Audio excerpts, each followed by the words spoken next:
Greetings, everyone, and welcome to episode 33 of Teaching Tales. I am your host, Brent Coley. This is the podcast, once again, if you've never listened before, podcast totally devoted to sharing stories from the world of education. I am an elementary principal in beautiful Southern California, and joining me today, I'm thrilled to have the amazing, edu-awesome Cate Tolnai. Cate, how you doing? Hi, I'm so good. Thank you so much for having me.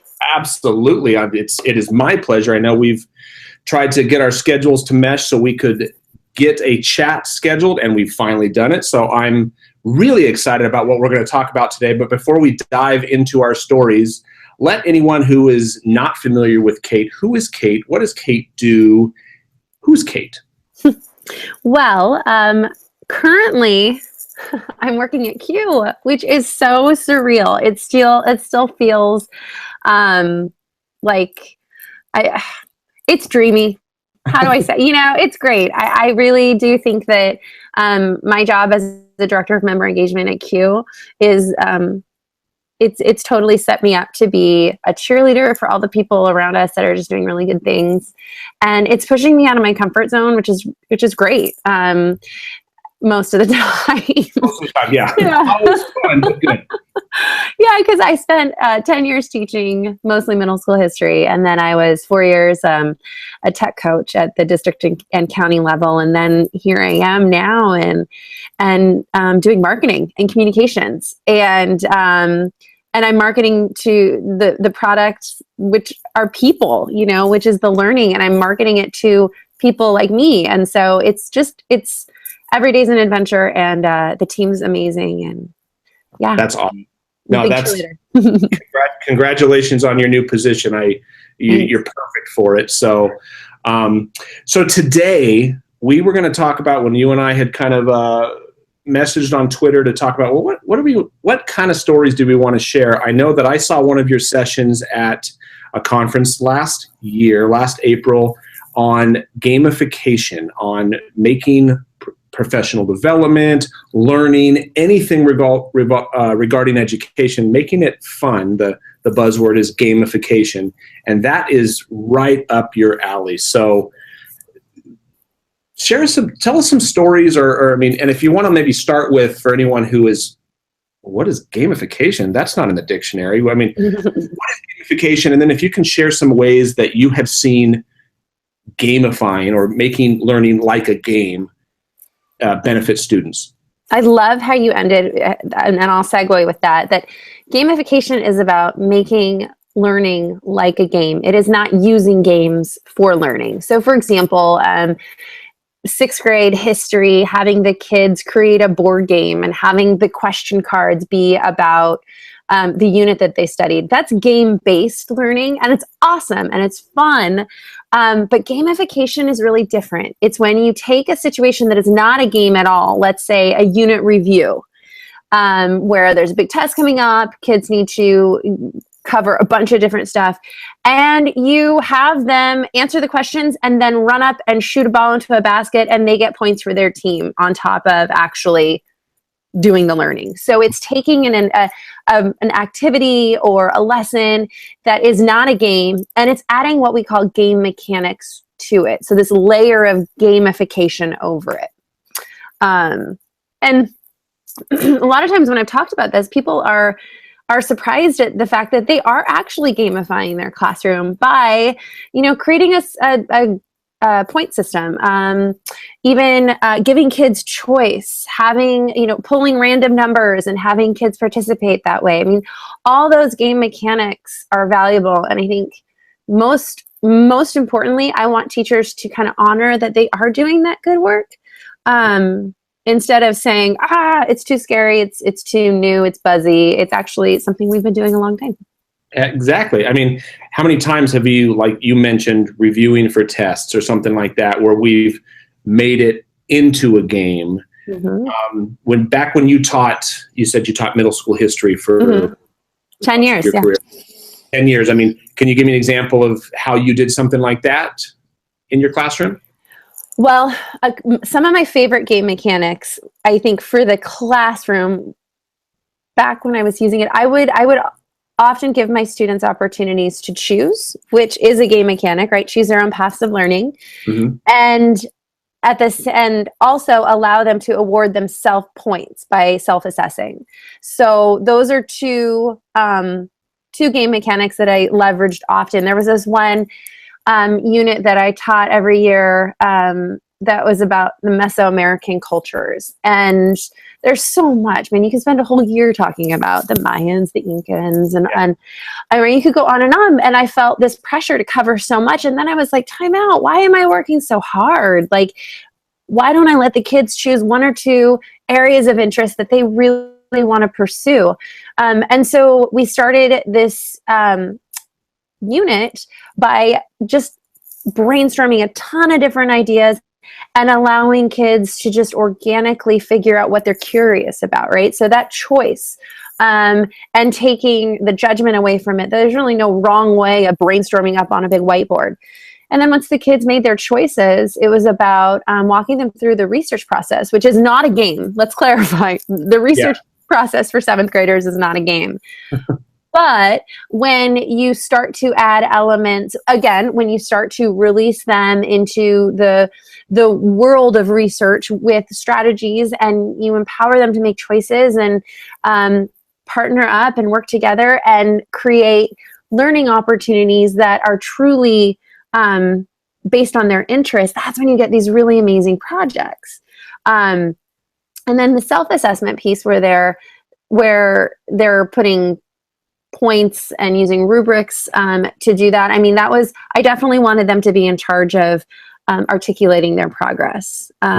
So, I mean, that's kind of a looser version of gamification. I think when I've really gotten into it is when I've been working with teachers. Yeah.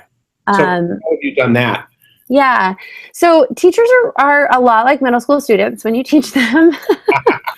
We're just wiped out. We got a lot of stuff going on and we're distracted. And many times, there are other places we need to or would rather be. And so I really take it upon myself. It's my responsibility as the facilitator to make something fun and make it memorable and help people connect emotionally to what they're learning. And one example that I have really toured around with the last couple of years is something I call PD Dice. And I literally went to the raft in our area. And if people don't know what that is, it's the resource area for teachers. There's a couple of them in California and one in Colorado. And it's basically where these companies will dump a bunch of their extra stuff. And it'll be super cheap for teachers to go and grab. And there's also there's like just furniture, like anything, like furniture. Anywhere from like old CD cases that people would repurpose for like maker, a huge bin of wine corks, not used, but like wine corks, which you then turn into like God knows what, you know what I mean? There's just tons of, really like papers. And then there's also some packaged resources that are just cheaper. So long story short, I grabbed this container for $2 of these little 1-inch die, these wooden die, and I wrote I typed out on sticker paper these questions, these debriefing questions. So what's your golden nugget? What are you curious about? What do you want and what do you have a question about? And so I created these prompts. I just stuck them onto the dice. And every time I have a PD, I just put them on the tables so that I'm ready and the people will be ready with the resources they need to just roll the dice and talk. Because how hard is it to get teachers to be like, all right, what worked? What didn't work? Tell me what you thought. Like a lot of times that's when it's hard to get them to talk. Yeah. And so this is a way to roll a die and like let the dice be the guide. And so putting that game mechanic over the conversation piece is one of my favorite ways of gamifying my PD. Yeah, well, and everybody, everyone's played games, whether it's Monopoly or Sorry, or how many or Yahtzee. There's something about rolling the dice, or in Vegas, depending on what your pleasure is. There's something about dice. I used to do something with dice in my classroom. We were talking before we started recording. I try, and again, I don't know whether or not, and you can correct me if this falls into the category of gamification, but I think going back to what's the purpose? It's making learning fun, because if you make learning fun, kids are going to be more engaged. So that reminds me of something that I used to do in my classroom. Didn't have anything to do with technology, but it had to do with dice. It was vocabulary. One of the things that our district did is we had explicit vocabulary words that we were required to have the students learn. There were 20 weeks worth of it, and we did 5 words a week. So after 20 weeks, we had 100 words. And you know what happens with spelling tests and stuff like that. You do your test at the end of the week, and what happens to the words of the kids after that? Out the window. Yeah. So I'm thinking, okay, after 20 weeks we'll be done. There's 36 weeks in the school year. I don't want this to just be poof, gone. I want to make sure that we can reinforce this. So I just totally came up with some game that I called Define It. And what I did was I took those 100 vocabulary words, wrote each word on a separate index card, and pasted them on a whiteboard to basically make a 10 by 10 grid. And then I took those cards and dice, put the kids into teams, and each day I would go ahead and give the dice to students. And I would give them the dice. I would give the team the dice, and I would say, okay, roll the 2 10-sided dice. The first number on the first dice and the second number gives you a number between 1 and 100. And then what would they do? So if they rolled a 6 and an 8, okay, number 68. And we would take the word there. And basically it was, if you can give me the definition, if you can remember it, your team gets a point. If you can use it in a sentence, your team gets a second point. If they couldn't define it right away, I would give them the sentence. And then they could try to determine the meaning from context clues, which is one of the things that we were teaching kids how to do, how to determine unknown words. So they had a possibility of 2 points. And if they didn't know the definition, they could learn from context clues and get 1 point. But then what we did was and I'm going to use the word gamified. I added, okay, boys and girls, today the even numbered cards are worth double points. They rolled it. So if they rolled 68, wow, now you get 2 points for defining it, 2 additional points for using it correctly in a sentence. So you had a total of 4 points. And then some days I would be like, and the multiples of 5 are worth triple points. And it was so cool to see the kids.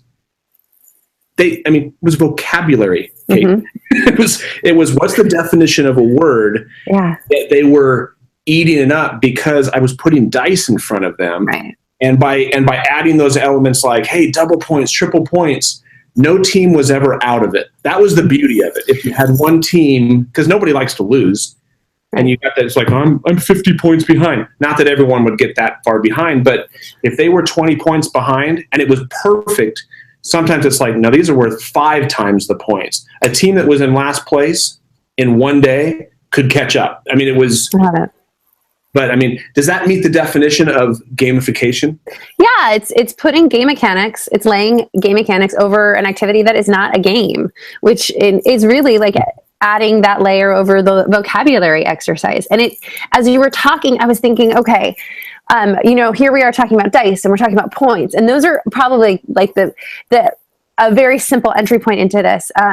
One tool that I got off of Amazon, I think I paid like $60 for this spinning wheel. It's like, when you go to fairs or carnivals or concerts and it goes brrr, tick, tick, tick, tick, tick, right? And then wherever it lands, you usually get a prize. Well, I I don't have prizes to give away, but I started presenting with this spinning wheel. And so, and I can personalize and change the text all around it using a whiteboard marker. So what I did one time was I put the little icons for like 16 of the Google apps. And wherever it landed, I asked them a quiz question on a Google app. Or I had them tell me something they know how to do inside of that app, right? So it's so the learning is really the prize. And then I've also used it, this is at ISTE, I was doing a poster session on gamification with Lindsay Blass and Christina Mattis. And all I did was I put 16 different game mechanics on this wheel. Or no, I did 8 of them and I did it twice. So there's 8 different game mechanics. And I had people spin, and people were really fixated. They were like, "Ooh, I get to win something," right? Because it's totally usually given with like prizes. And so they'd come up, so I'd hook them in that way, and I'd be like, "Spin the wheel, like it's the wheel of gamification," and they'd spin it, and it would land on something like failing, opportunity to fail as a game mechanic, which is a really important game mechanic to consider. We haven't even talked about that, but opportunity to fail. And so what I said to them was, how do you how do you create opportunities to fail in your classroom? Like safe places to fail. And so the next thing I know, we were into a conversation. The teacher was telling me about an activity here or an opportunity here. And I looked at them at the end of every interaction and I said, do you know you gamify learning? And they were like, oh, really? Wow. And it was one of those eye-opening moments for me too, because I was like, wow, this is a really important role that I can play in helping people just unpack the strategies that they're already using with something as simple as a spinning wheel. I mean, it really can just be that simple. Well, and I'm trying to think, you may have had the wheel when I saw you present at Lead 3, and I'm thinking it was at fall, spring. You did have the dice. You did have the dice. I remember the dice, but I'm thinking now as a site administrator who is responsible for PD with teachers and stuff like that, something like that wheel or dice or something like that is going to introduce the element of, I don't know if chance is the right word. That's an element. It's a game mechanic. Chance is a game mechanic. That it's like, I don't know what we're going to have to talk about next. Out of my hands.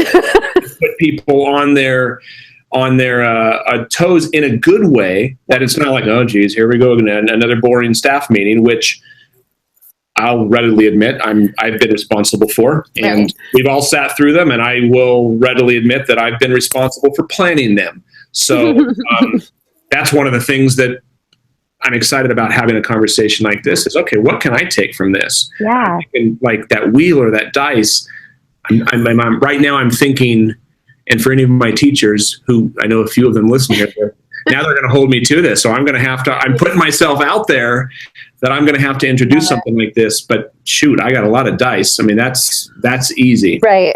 And the other thing I was going to say is, I think what you might have been thinking of from Lead 3 is there is a virtual wheel that you can put up to 100 wedges, if you will. So you can CSV upload people's names or tasks, or I've seen people, like I did recently for the Sketch 50 growth mindset movement we did with sketchnoting. Mm-hmm. I took all 50 of the prompts, put it onto a wheel, and now I'm offering that as like a 2.0 version of Sketch 50 and a way to just gamify even further. So you spin the wheel, whatever it lands on, you draw.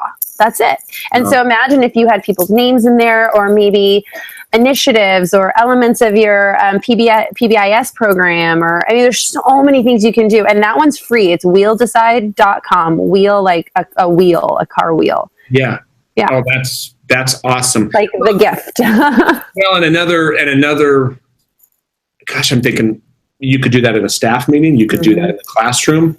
That's the whole picker. Like, I'm spinning the wheel. Who's going to be the next one to share something awesome that they're doing? And you've got everybody's name up there. So we'll help ensure that people are paying attention and engaged. So yeah, and you can even do it with like elements of a unit of instruction. Like you could take a unit, like going back to that Mesoamerican unit, like, unpack all these cultural elements of these different civilizations, and wherever it lands, that's what we're going to learn about today. Yeah. We're going to go on a web quest. We're going to create a hyperdoc. We're going to create an Iron Chef slide deck. Like, we're going to just let the wheel decide what passive learning we're going to take. And it does depersonalize that learning process in a way that allows the teacher or the facilitator to be a part of it rather than the pusher of it. And I think that's a really important cultural shift too, is once you are spinning the wheel to decide what the group's doing, you are now a part of it, rather than doing it to them, which I think all teachers really want. I would hope all teachers really want to be there. No, exactly. Well, and again, if it's a student in a classroom, you're going to want to be part of that and take some ownership. That's the word that kept popping into my head. Wow, I'm part of this. I have some ownership in this. And if I'm a teacher at a staff meeting or a PD session, oh, I'm part of this. Like, I love how you worded that. It's not being done to me.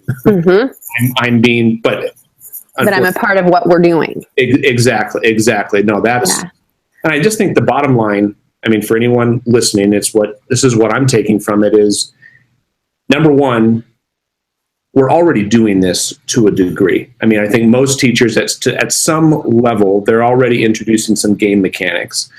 But number two is just, gosh, if you can make it fun. I mean, the level of engagement obviously is going to rise. I mean, think of Kahoot. Of what Kahoot, I mean, that is a game. That's a different thing. But when I walk into classrooms just for casual walkthroughs and see kids doing Kahoot, I mean, engagement is through the roof. So, yeah. The more fun we can make it, the more learning is going to happen because the engagement is higher. Well, and the emotional response is higher. And that's where I think, and I'm not studied up enough on the brain's research to really talk too educationally about this, but I know even just as a learner, when I have an emotional connection to something I've learned, when it's made me laugh or it's made me feel something, or whatever, or it's made me even angry or frustrated, like I remember that on a very different level. And when you add game mechanics, you're creating an emotional level to the learning that will resonate and that will sustain over time. And that's an important thing to remember too. It's not gimmicky as much as it's just really impactful learning. And I probably should get more read up on that brain research because it's powerful. No, but I think that the story that pops into my mind was in college, my then girlfriend, now wife, we went to a banquet that they were playing bingo. Like it was at the end of the night, they had bingo. And I remember that like it was yesterday because they were giving away TVs. I mean, they were giving away good stuff and I didn't win, but I was very disappointed that, but by doing that, they had me enthralled, like, oh my gosh, I've got a chance to do this. And there's something about the chance of quote unquote winning something, when really what we're trying to do is just make them learn. Well, I mean, winning equals learning. If they think they're winning, but they're actually learning, we win as teachers. We win as leaders of schools or districts or whatever it is. So now I want to go play games. Exactly. Exactly. Everybody wants to play. Everybody wants to play games. That's so yeah. Anyone listening, I mean, that's the message. That's the moral is, boy, if we can make our classrooms, our schools, our staff meetings, our PD sessions more fun, more game-like, people are going to have more fun. If they have more fun, they're more engaged and they're going to learn more. So yeah. And honestly, like we ran through so many different resources right now. And I just want to make sure that to your listeners, if there are questions that they have, or if they are hungry for kind of opportunities or some of the links or anything, to please reach out to me on Twitter. That is the easiest way. I'm very available on Twitter. It's at Cate Tolnai. And I just want to help your kids have an amazing learning experience. But I firmly believe that if we don't create learning experiences that matter for the teachers, it will never get to the kids. So kids deserve it. Yes, absolutely. But so do teachers. And so my mantra is let's arm those teachers with the best professional learning we possibly can. No. Oh, preach it, Cate. No, you've inspired me. And this is, I benefit just as much, if not more, from anyone who happens to be listening to these episodes, that kids deserve it, but so do teachers. That's great. I mean, that's, and I need to remember that as the one who is planning learning experiences for teachers. They deserve to have a fun time as well. So, and you mentioned on Twitter. I mean, that's how we virtually met was on Twitter. And for anyone listening, she's a great follow, great resources. And if you ever have an opportunity to see her present at a conference, because it is definitely worth it. So thank you. That's CATETOLNAI. Nice word. Yes. That's right. So, all right. Well, thank you so much. Totally appreciate you taking the time. Yeah. I know you're busy, and for anyone listening, Mom, Dad, thank you so much. And Cate, if your mom and dad are going to listen to this now, usually the guests, I'll have my mom and dad listen to it. Then we'll have 4 listeners. So, hey, and I want to thank you too, Brent, because opportunities like this don't come along every day, and just, the work that you do and how you're willing to stand up and provide these resources for others is just a huge gift to the community. So kudos to you, and much thanks to you as well. Thank you. I appreciate it. I have fun doing it, and I'm hoping that people are getting something out of it. So thank you. I appreciate that. And for people listening, thank you. We appreciate I appreciate you listening. And remember, you can subscribe in iTunes or Google Play. That way you don't have to keep checking the website. You can also go to my website at brentcoley.com on the podcast page, but subscribing is the best choice, because then, boom, every time you pick up your phone, it's going to tell you when a new episode has been published. So until next time, everyone, thank you so much, Cate. Thank you for taking the time. And we will see you next time. Have a good one.